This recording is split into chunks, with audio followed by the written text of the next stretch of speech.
Do children deserve respect? Hi everyone, so today I'm going to be discussing some online conversations about a topic that I'm super passionate about, which is treating children like people. Crazy, I know, but I'm going to be reading through some posts and comments from people advocating for the respect and autonomy for children and those who argue against it. So as I go through some of these posts, I'll be sharing what's being said and challenge some arguments against children having the respect and autonomy that they deserve. So it's fascinating to see how much debate this topic sparks anyway, and I think it really does highlight how deep-rooted some of our beliefs are in our attitudes towards childhood and parenting, and especially when it's to do with the topic of childism, and that we don't even centre children in our society as much as we think we do. So let's just talk about it, and please feel free to join the conversation in the comments below, and please remember to keep them respectful. Hot take: children are people. They deserve respect just like the rest of us. Just because they're a kid doesn't mean you're above them. They still deserve kindness, compassion, respect, grace, etc. Simple, isn't it? You'd think so anyway.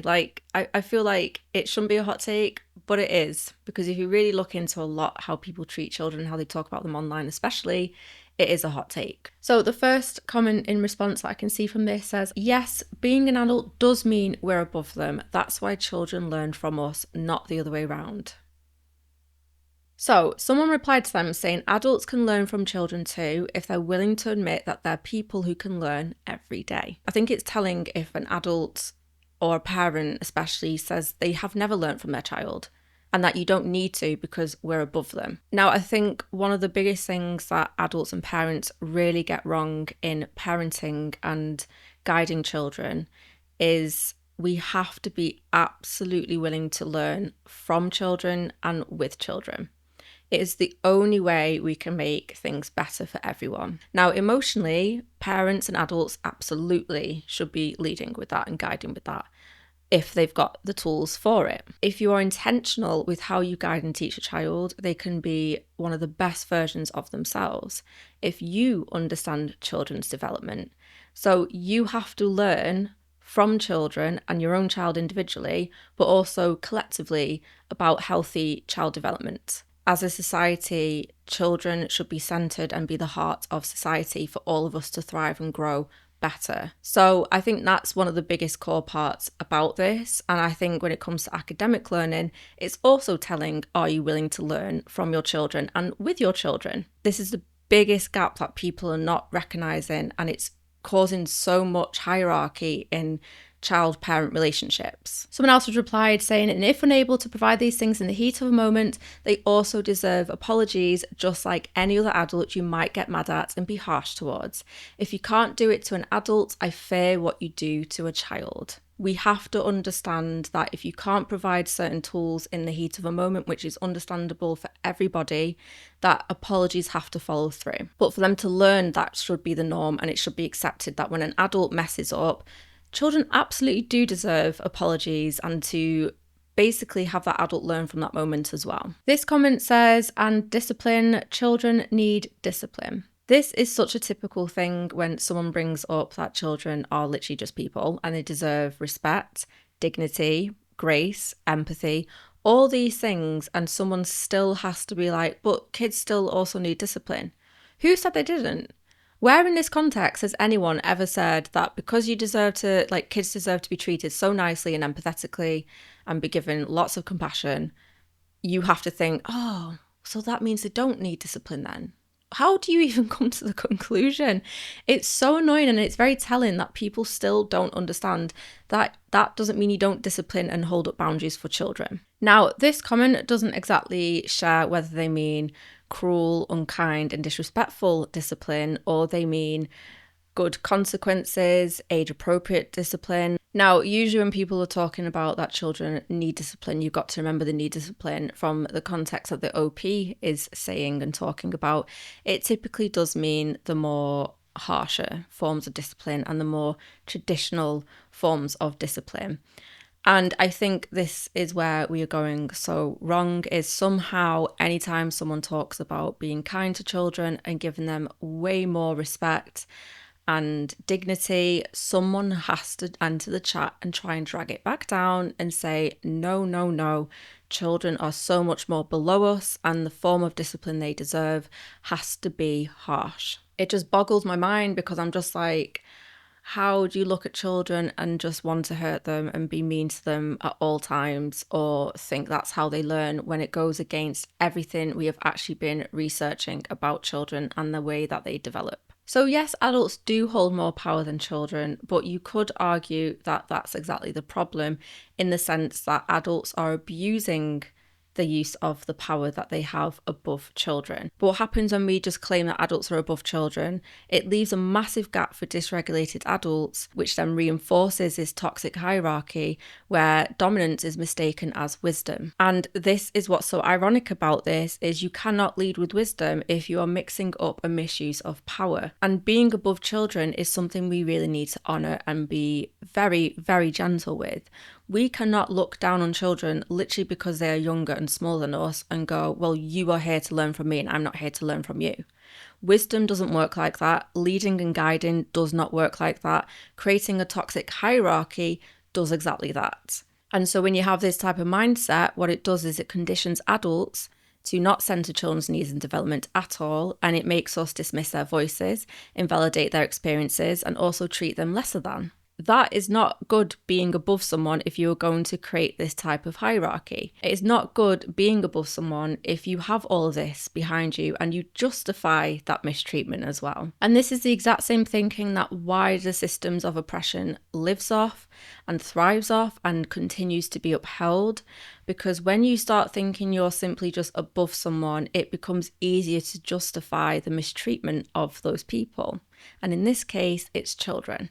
So by just saying we're above children and that's just how it is and children have to learn from us, that's why we're above them and we don't learn from children, you have walked straight into this toxic hierarchy which puts adults above children, and you can justify dehumanizing them in that way. So if you are wondering what adults can learn from children, there are lots of things, but one of the biggest things that I have picked up on myself, and it's just literally just how children exist anyway, is that children live in the present and they can help you be more mindful as well. So children are always living in the moment. That's just exactly how they are. Now, some things as they get older they'll be able to piece it more into their present, future and past.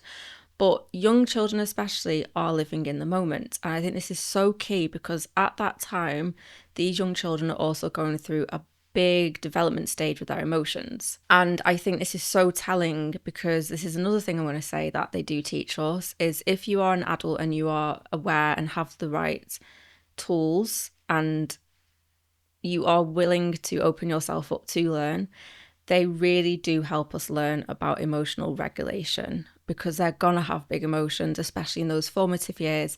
And they're the years people tend to be the most harsh to children as well, which is so counterproductive. When children live in the present, their emotions are also in the present.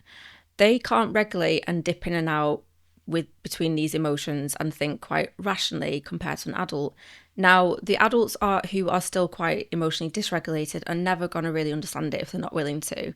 But for those who are kind of thinking, you know what, I do understand a little bit more about child development and that this is age appropriate for a certain age group, then that means we have to learn on our emotions too.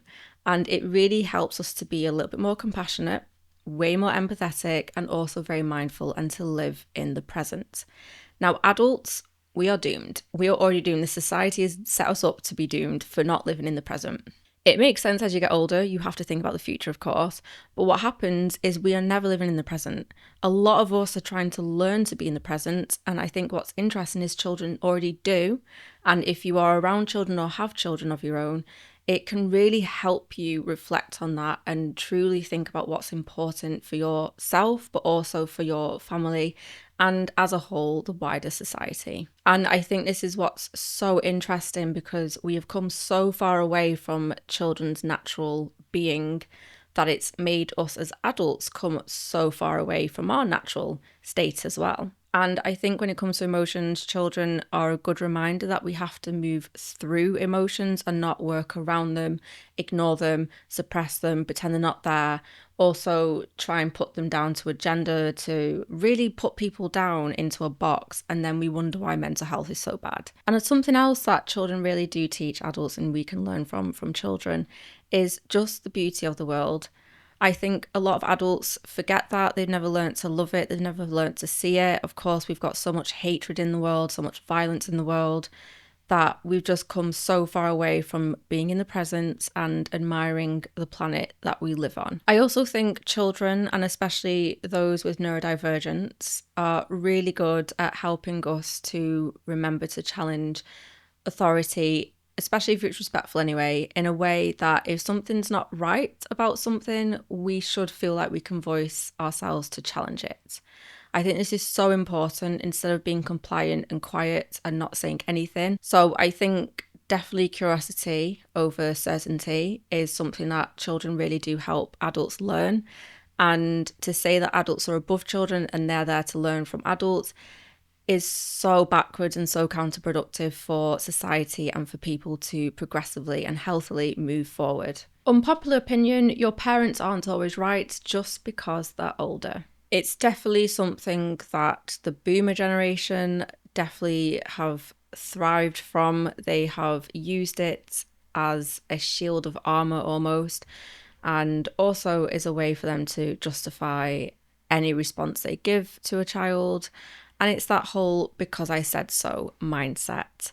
So this is rife in a lot of parenting. I like to think anyway, we are slowly breaking away from that ideology that parents or adults are automatically always right when they are talking to children. Now, I do like to think, well, I do see it quite a lot anyway, that a lot of parents are raising their children to kind of challenge, things that are being said to them and to look out for things that don't really necessarily put a child's best interests at heart, and also can mean that that adult might be grooming them, abusing them, and manipulating them anyway. So the first comment that I can see says, who is saying parents are always right because they're older? No one says that. So it's really telling when someone comes forward with a way that we might be treating children in a way that puts them down and lesser than an adult, and someone just comes around and says, no one says that though. But that's already basically gaslighting the whole situation by making out that the OP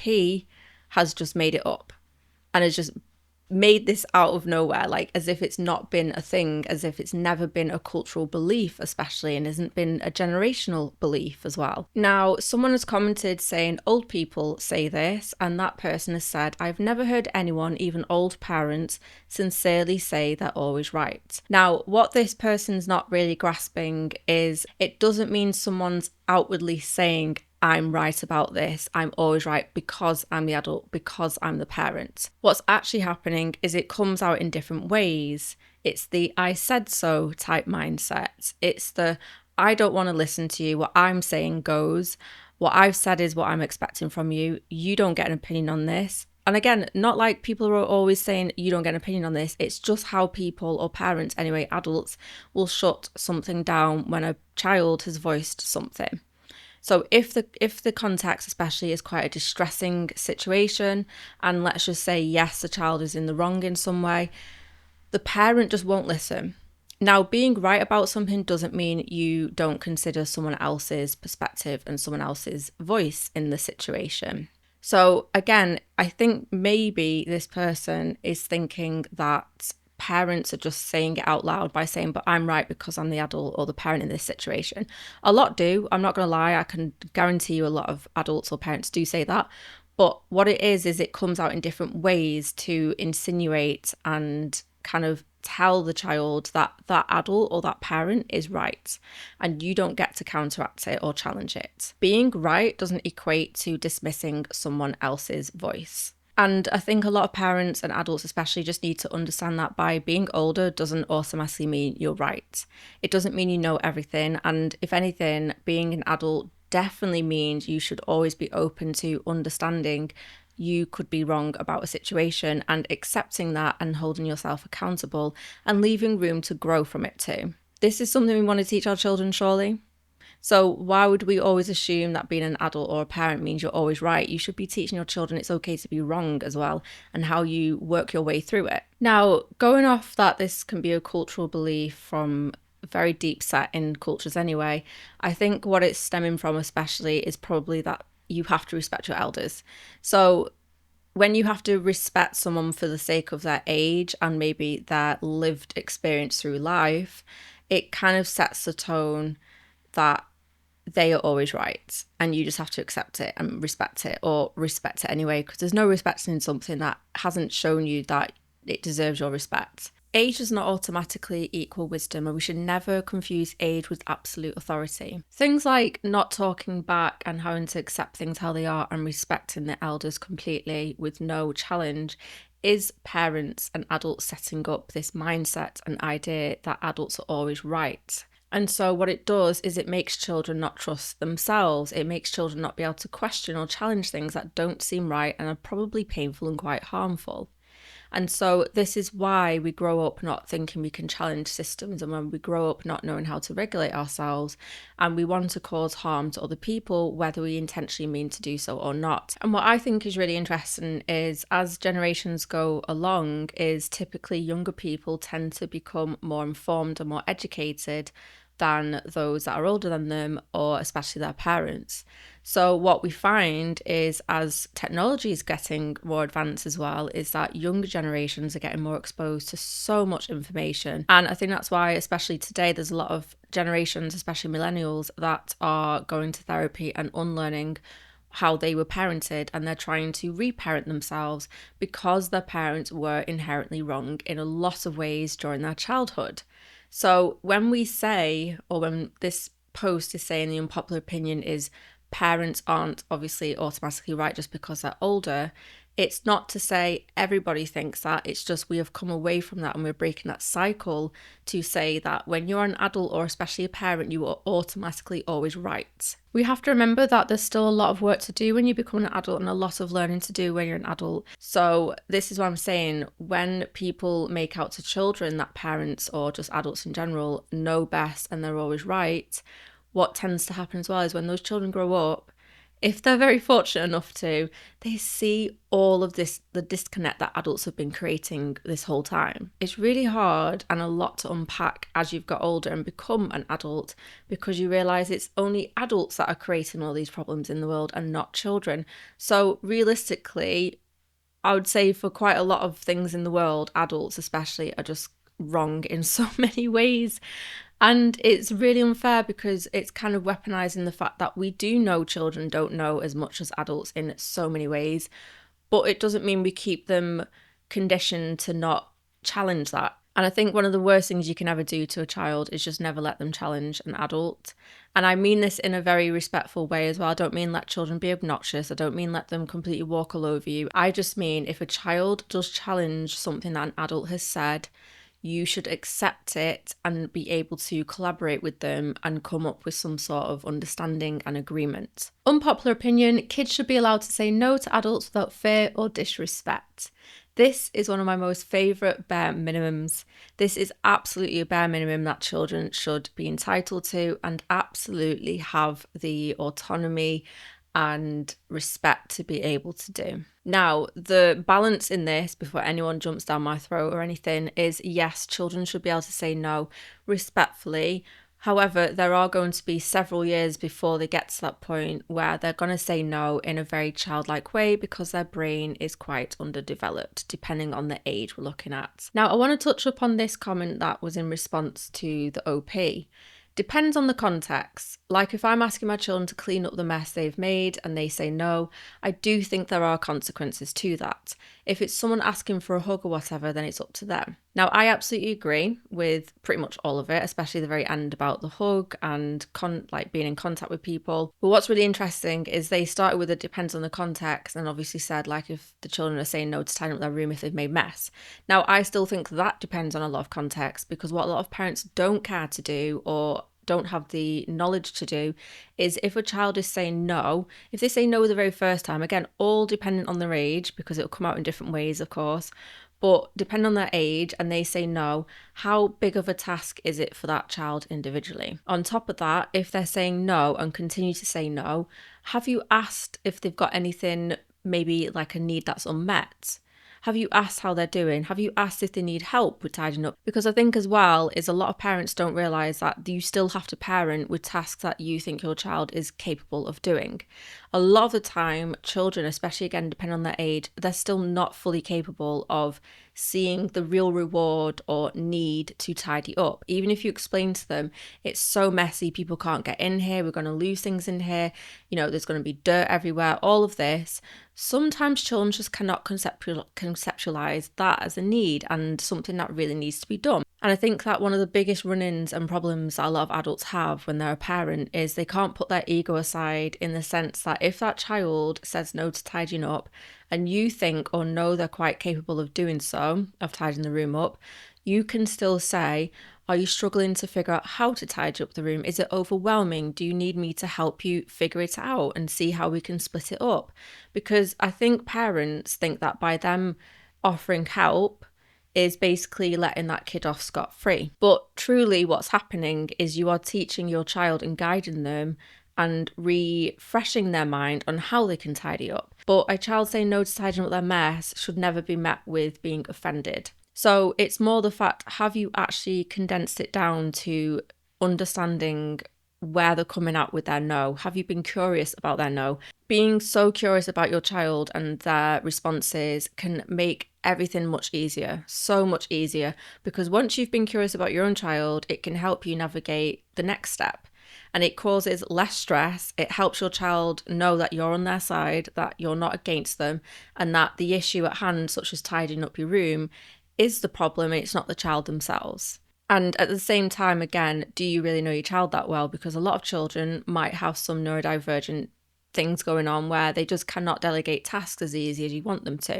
And if you're not kind of keyed up on that on your own child, then it's going to run you into a lot more problems. I also think by saying that if they say no to tidying up their room, that there's some consequences for doing so, for basically saying no, it doesn't make much sense, because the only consequence that would happen by your child saying no and just never tidying up the room is natural consequences. It's not consequences you've superficially put on those children.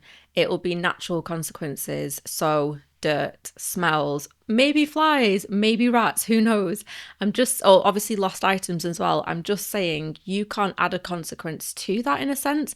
The natural consequence will come from it. And I think that there should be no consequences in a child not really tidying up their room, except for natural ones. And I think you as a parent needs to work with that child more than work against them and try and make them feel bad for saying no, because they're meant to learn that by saying no to something as important as tidying up, they need to understand that it's really important to tidy up, and especially as immediately as you can. But at the same time, as an adult, are you always tidying up straight away in every task that you can possibly think of as an adult? Because I can guarantee you every day, or at least every week, you think of a task and you think, I won't do it today. I'll do it later. I'll do it tomorrow. We've got to be real. Like, if you're holding children up to that standard, are you holding up the standard to yourself? And again, I'm not saying let your kids just say no and not tidy their room. I'm not saying that at all. Of course, have very good boundaries with it, but you've got to rock the boat a little bit in a balanced way where you are still showing your child that you're on their side and not against them. So this comment is from somebody who, it turns out, I think is a teenager. I don't know, but they've said, no, we shouldn't. It's disrespectful to say no. Parents are in control, and when they tell us to do something, we do it. This is how a lot of people wind up in very toxic, abusive situations.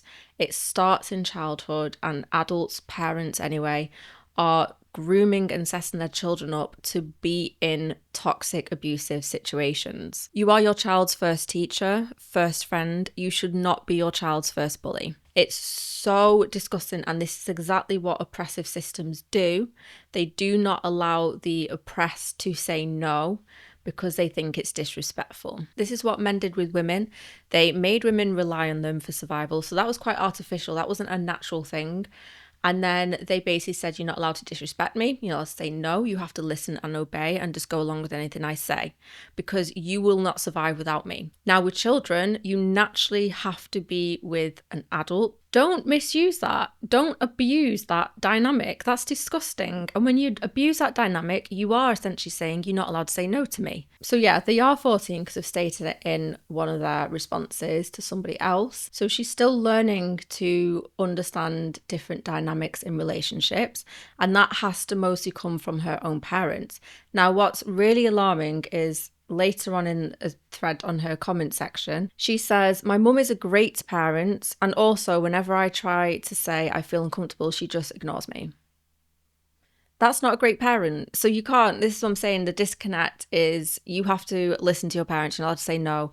Oh, and if I am feeling a bit uncomfortable, she just doesn't help. She just ignores me. That's not a good parent. This is why when you remove the power of saying no to somebody, you are opening up a situation of abuse. You are letting the person who has more power mistreat you, put you down, and not care for your emotional well-being. What it is adults don't like being told no by a child, because when they were a child, they weren't allowed to say no. So when they hear it from a child, their inner child is literally having a tantrum and is making out that it's the most offensive thing a child could ever say to them. And it's annoying because children don't know they have the right and the power to say no to things. Just because an adult said something, they are allowed to disagree. They are absolutely allowed to disagree. And it's disgusting for us to go, well, no, they're not allowed to because it's disrespectful. Adding that stigma and shame onto it is so unfair and so abusive. And this leads me into this comment, which literally says, nope, kids need to obey adults. I can't stand the word obey. In this context especially, I can't stand the word obey. This is exactly how we lead and groom children into abusive situations. Parents have such a big responsibility to not groom and set their children up to get used to abusive situations. This is exactly how children can end up in very dangerous situations. Telling them from a very young age, basically, that they have to obey adults. There's no room to say no. It's disrespectful if you say no, is not setting them up for a very good life. Kids need to obey adults is exactly the type of mindset that predators thrive on. This is exactly how you hand power to the very people that we are trying to protect children from. You are actively, if anything, very actively enabling this cycle to continue. A child who's taught to obey without question has been set up for manipulation, to be silenced, and to feel shame. Why would we want to do that to children? And then also be like, there's a lot of predators about, we need to protect our children from them. But at the same time, say they have to obey adults and parents. They have to be able to feel like they're safe enough and secure enough to say no to a parent first before they can start saying no to any other potential person out there. I think a lot of adults experience internalized fear when it comes to treating children with more autonomy and respect, because it confronts something unresolved in themselves. Many were raised in environments where they weren't truly listened to and they weren't shown real empathy. It was where obedience was prioritised over connection. And so when they see others advocating for a more respectful, child-centred approach, it can feel threatening because it challenges the coping mechanisms that they had to develop in order to survive a lack of emotional safety growing up. And so by seeing a new paradigm where children are truly being listened to can be destabilising, as it can force these adults to confront what they didn't receive themselves. So I'm going to wrap this video up because I am dying and I am tired. So I'd love to hear people's thoughts and opinions on any of the posts and comments that I've shared or anything that I've said. So please don't forget to drop a comment down below and also give this video a like if you did enjoy it. And if you haven't already, please don't forget to subscribe to my channel so you don't miss out on any more content like this from me.